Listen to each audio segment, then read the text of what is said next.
और विश्वास करना, कितना भी रस हो, कितना भी घी हो, कितना भी तुम्हारा बूरा डला हो, कितना भी नमकीन हो, सब कुछ हो और भावना शून्य हो तो न देने वाले का चेहरा प्रसन्न होता है, न लेने वाले का चेहरा प्रसन्न होता है। और सच बताऊं, वो भोजन भी यदि तुम्हारी अशुद्ध भावना है तो भोजन भी बीमारी का कारण बन जाता है। इसलिए मैं हम लोग कहते हैं आपसे हमेशा विशुद्ध भावना से कराना, चाहे सूखी रोटी खिलाना, जबरदस्ती मत कराना। इसलिए मैंने आप लोगों से पहले कर दिया था, किसी की भावना ना हो, जबरदस्ती मत कराना। आप जो सोच का भोजन थोड़ा बहुत करते हो, जिनकी माताएं, जिनकी पत्नियां, थोड़ा सा बना लो, आप खाओ और बन जाए शांति सागर महाराज जैसे करा दो। कैसे? मन से। लेकिन मन से नहीं कराओगे तुम, खूब देर बना देना, तुम्हारा मन भी नहीं लगेगा, क्या है सूखी रोटी खिला दी। और मन से खिलाओगे ना, जब देखते हैं हम लोग, विश्वास करो ऐसी स्थिति बन गई बिहार आदि में कई बार, जब कोई नहीं मिला, बड़े बड़े संघ में आचार्य जब बताते हैं स्थिति बनती है ऐसी कि बिहार में कोई नहीं मिला, कई स्थिति बन गई, मात्र खिचड़ी बनाई। क्या बनाई? खिचड़ी ओनली। खिचड़ी में आहार कराया, पानी, बोले महाराज ना मामो से काणो मामो चोको छे। क्या? हाँ, होता है स्थिति, हम लोग देखते हैं।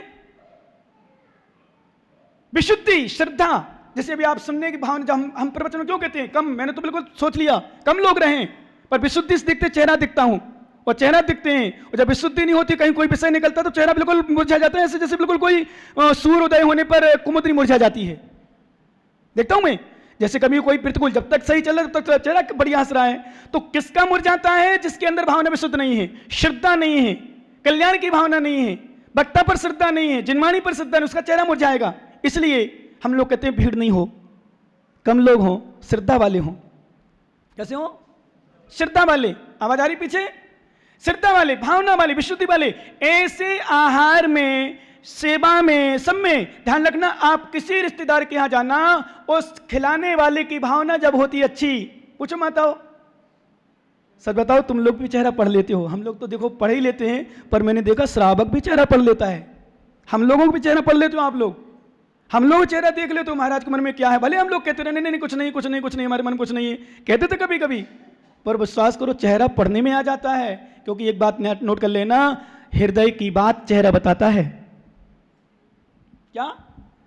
हृदय में जैसा तुम्हारा चलता है, काम विकार का चेहरा अलग होता है, क्रोध का चेहरा अलग होता है, प्रेम का चेहरा अलग होता है, भक्ति का चेहरा अलग होता है, और विश्वास करना, ईर्ष्यालु का चेहरा अलग होता है, कसाई का चेहरा अलग होता है, और जो संयमी होता है, त्यागी होता है, बैरागी होता है, उसका चेहरा कुछ अलग और ही होता है। ये विशेषता है। यही कारण है वक्ता श्रोता का चेहरा और श्रोता वक्ता का चेहरा देखता है।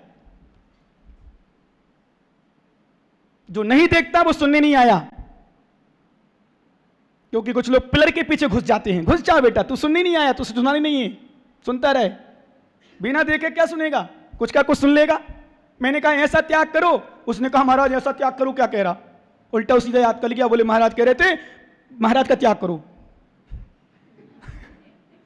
क्या उल्टा सुन लिया? तो पिलर के पीछे बैठे वाला चेहरा जो नहीं देख रहा, मुझे मेरा चेहरा नहीं देख रहा, मैं समझ रहा हूं चेहरा क्या अपना चेहरा नहीं देखना चाह रहा, वो क्या दिखाने आया, वो तो मत पूर्ति करने आया है। क्या देखो ये चेतन ऐसा मुंह किए है, और कुछ लोग बैठे होंगे और सामने दिख भी नहीं रहे हो, महाराज कोई बात नहीं अब चलने दो, नहीं दिखना चाहिए। वक्ता किस भावना से? क्योंकि मात्र वक्ता ही श्रोता को नहीं पहचानता है, श्रोता भी वक्ता को पहचानता है। और जो सच्चा श्रोता होता है, विश्वास करना, वक्ता की हर बात सुन करके अपने जीवन में उतार करके अपनी आत्मा का कल्याण करता है, वही सच्चा श्रोता होता है। कथनचित वक्ता के मुख से कोई शब्द विपरीत भी निकल जाए, तुम्हारे प्रतिकूल भी निकल जाए, तुम्हें चुभने वाली भी निकल जाए, तो वक्ता श्रोता तो गाय के समान होता है। पुट्ठा खाए, घास खाए, रोटी खाए, कुछ भी खा ले, दूध देगी, तुम्हारा उपकार ही करेगी। ऐसा सम्यक श्रोता, विश्वास करना, यदि विपरीत भी सुन लेता है फिर भी वह जिनवाणी सुनता है, और जिनवाणी को सुन करके यदि कोई गलत बात होती है तो वो निकाल देता है और जीवन में अपने सुधार करके अपना कल्याण कर लेता है। उसका नाम होता है सम्यक श्रोता। सम्यक श्रोता का अर्थ क्या है? यही, इसलिए तुम तो स्फटिक अग्नि, अब आ जाओ मेन विषय पर। अग्नि, कहीं भक्त तो नहीं गए थे? अग्नि रोटी जलाती है कि रोटी पकाती है? और कभी अंधेरा हो तो बोलो ना, है, पाचकत्व गुण, अग्नित्व गुण, दाहितत्व गुण और प्रकाशत्व गुण, ये अग्नि में गुण होते हैं। कौन कौन से? पाचकत्व पकाता है, पकाती है, दाहिकत्व जलाती है, प्रकाशत्व प्रकाश करती है। कौन? अग्नि। समझना ज्ञानियों, बेटा वालों समझ बता रहा ना, समझाएंगे और बाकी शाम को समझाएंगे। और विषय में अभी नहीं बोले हम, कुछ विषय में कुछ भी नहीं बोलेंगे, उस विषय में समझाएंगे। क्या? दाहिकत्व, पाचकत्व, प्रकाशत्व। आत्मा में 3 गुण हैं, दाहिकत्व, पाचकत्व, प्रकाशत्व, ये 3 गुण। अग्नि का नाम दिया दृष्टांत। अग्नि रोटी को सेकती है, अग्नि दाल चावल को पकाती है, ये पाचकत्व गुण है, पकाती है। और अग्नि में सामग्री रख दो, हाथ रख के देख लेना माताओं थोड़ा सा, आज बेटा बोलो हाथ रख के देखना, अग्नि में रख मत लेना, नहीं तो कल्याण हो जाएगा। विश्वास करना, अग्नि में हाथ रखोगे, अग्नि में हाथ रखोगे जल जाएगा। दाहिकत्व गुण है, वो अंधेरा हो अग्नि को जला लेना, प्रकाशत्व गुण है, प्रकाश दे देगा, तुम्हारे लिए सामग्री दिखा देगा। आत्मा में दाहिकत्व गुण भी है, पाचकत्व गुण भी है और प्रकाशत्व गुण भी है। ज्ञानी इस आत्मा को यदि कसाई में लगा दोगे तो तुम्हारे गुणों को जला देगा। इस आत्मा को ध्यान में लगा दोगे, विश्वास करना तो पचा देगा। कर्म को पाकत्व गुण है, पाचकत्व गुण है, कर्मों को पका देगा, नष्ट कर देगा। और आत्मा में यदि केवल ज्ञान हो जाए तो दुनिया को संसार की सामग्री दिखा देगा। ये आत्मा के 3 गुण विशेष रूप से हैं। इसलिए हमारे आचार्य ने आत्मा को अग्नि का दृष्टांत देकर के संबोधन किया है। और क्या कहा, निकाल लो 58 नंबर गाथा, बहुत सुंदर गाथा हमारे आचार्य महाराज दे रहे हैं, निकाल लें। देहादिउ जो परु मुड़ई, जे हऊ सुनु आयासु, सोलहु पावई बंबु परु, केवल करई पयासु। क्या बात है। आचार्य भगवान योगेंद्र देव स्वामी, क्या अध्यात्म की चर्चा, ध्यान रखना। आचार्य महाराज कह रहे हैं कि देहादिव जो परमुणई, जो देह आदि को पर मानता है, कैसा? जेहू शून्य आयासु, जैसे शून्य आकाश, जैसे आकाश शून्य होता है, तो जैसे शून्य आकाश होता है पर होता है, ऐसे देहादि को 10 लक्षण पर्व आदि में आप लोग हिंसा आदि का त्याग करते हो कि नहीं करते? हिंसा आदि मतलब हिंसा आदि के प्रसाधन का, माताओं बहनों, शैम्पू और क्रीम नहीं लगाते, नेल पॉलिश, लिपस्टिक, अन्य सामग्री। बहुत सारी माताएं जो बहुएं होती, नई बहुएं, देखना अभी तो आज लॉकडाउन है अपने यहाँ, तो 10 लक्षण में नहीं आएंगी लिपस्टिक नेल पॉलिश लगा कर, क्योंकि वो आएंगी ही नहीं, क्योंकि बड़े घर की होंगी, तो यहाँ कैसे आएंगी लिपस्टिक नेल पॉलिश लगा कर, फिर अलग से आएंगी। भीड़ होती ना, फिर देखना क्या चटक मटक की साड़ी रहती थी। तो हम लोग सब घर में रहते थे, 10 सूट सिलवाए, तो 10 सूट, जब कुछ समय 9th 10th पढ़ती थी वो, मैंने 10 सूट का मतलब, बोले 10 लक्षण आएगा, एक एक दिन के लिए एक सूट। मैंने वाह रे वाह, अलग अलग, हाँ सबता हूँ, 10 सूट तो सामान्य बड़े घर की थी। माताओं को देखो इतनी साड़ियाँ बदल नहीं, माताओं हमारे यहाँ पर्व नए कपड़े पहनने के लिए नहीं आते, हमारे यहाँ पर्व अच्छे पकवान खाने के लिए नहीं आते, हमारे यहाँ पर्व आत्मा को पवित्र बनाने के लिए आते हैं। जो अपनी आत्मा को पवित्र बना ले उसका सही पर्व सार्थक होता है, अन्यथा व्यर्थ। पूजा करो, आराधना करो, ध्यान करो। और ध्यान रखना, जो बच्चे बच्चियां यहाँ वहाँ के नेट चलाते हो, मोबाइल चलाते हो, देखते हो, बातें करते हो, फालतू बातें करते हो, बिल्कुल बंद करें। 10 लक्षण पर्व आदि में, अष्टांग का महापर्व में बिल्कुल सब कुछ बंद करके ध्यान करें, पूजा करें, आहार दें, देखें, स्वाध्याय करें, जाप करें, पाठ करें, अपने निरंतर अपने ध्यान आदि के माध्यम से अपने जीवन को सफल बनाएं। क्यों? हमारी आत्मा पर, शरीर पर है, आत्मा से बिल्कुल पर है। देहादिव जे पर मुणई, जेहु शून्य आकाशु, जैसे शून्य आकाश होता है, आकाश मतलब शुद्ध होता है। ध्यान रखना, आचार्य मानो क्या कह रहे हैं, एक बात और बड़ी बात बता रहे, आयासु भी जड़ जानू, हे ज्ञानी आकाश तो जड़ है, आकाश तो जड़ है, जी अप्पा चिण बंतु, ये आत्मा चेतन है। आकाश और आत्मा में जो दृष्टांत दिया हमारे आचार्य महाराज ने, आकाश के दृष्टांत से आत्मा का दृष्टांत दिया, दाष्टांत दिया, उसको संबोधन किया कि जैसे आकाश शून्य ऐसी हमारी आत्मा भी परद्रव्य से शून्य है। आत्मा स्वभाव प्रभाव भिन्न में सूत्र दिया हमारे आचार्य महाराज अमृतचंद स्वामी ने कि आत्म स्वभाव से पर द्रव्य सर्वथा भिन्न है। हम आपको कई बार बता चुके, इन घर परिवार के रागों में भी मत चिपकना। क्या ये तुम्हारे सदस्य नहीं है, मैं किसी का नहीं हूं, कोई मेरा नहीं है। और घर गृहस्थी में परिवार में कसाई मोही रागी लोग तो है ही नहीं। देव सात गुरु सिर्फ इसलिए हैं, धर्म इसलिए है कि हमारे लिए रक्षक है, हमारी आत्मा को कहीं अच्छे स्थान पर पहुंचाएगी।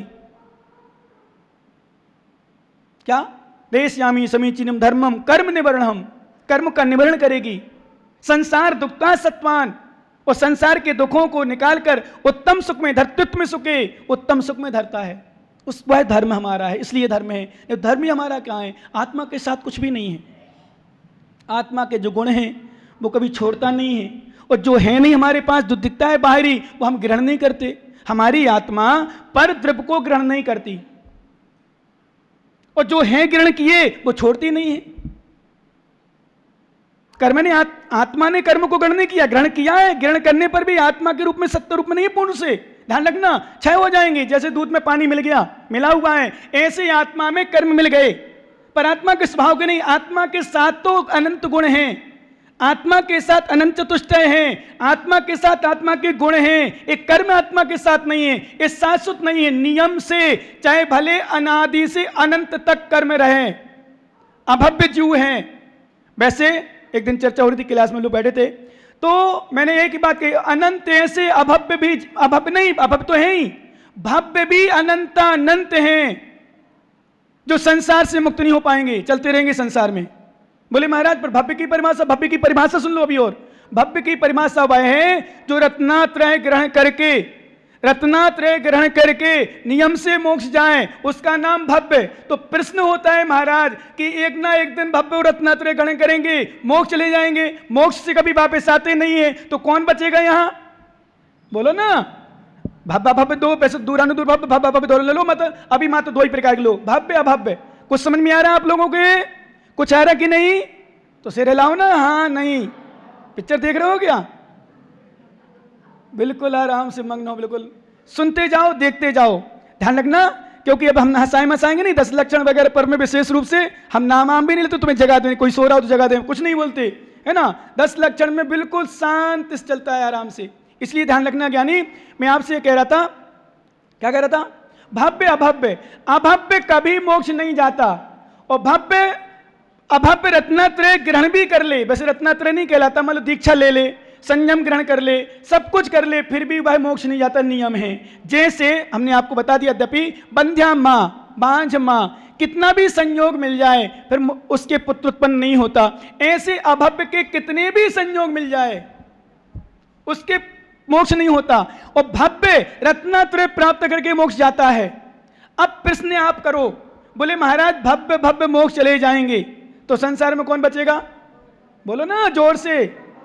ज्ञान नहीं है तो ये भी ज्ञान नहीं है तो अभव्य बोल दिए, तुरंत बोलते हो। अरे भाई अभव्य नहीं बचेंगे, भव्य भी बचेंगे। बोले महाराज ध्यान रखना, ऐसा काल कभी आएगा नहीं कि भव्य पूरे मोक्ष चले जाए, भव्य बचे। हमारा प्रश्न आपसे फिर, यदि भव्य भव्य मोक्ष चले जाएंगे, अभव्य बचेगा, तो धर्म नहीं होगा, फिर भगवान नहीं बनेंगे, मुनिराज नहीं बनेंगे, केवल ज्ञान नहीं होगा, नहीं, अनादि अनंत। इसलिए मैंने एक दिन कहा था आप लोगों से, ज्ञानी अपनी अपनी परीक्षा करो, अपनी अपनी परीक्षा करो, और वो भजन को जीवन में उतारो। अभी भजन सुना था ना, मनुष्य मनुष्य मनुष्य रतन अनमोल रे, बोलो ना जोर से, पानी में मत घोल ले, अब जो मिला है फिर न मिलेगा।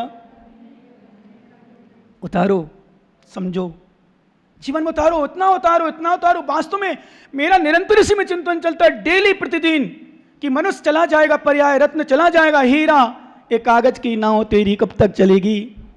आगे बोलो ना, ये भजन है उसमें भी, एक कागज की नाव तेरी कब तक चलेगी, कभी न कभी तो पानी में गलेगी। नियम से गलना है, जलना ही है, गलना है, नष्ट होना है।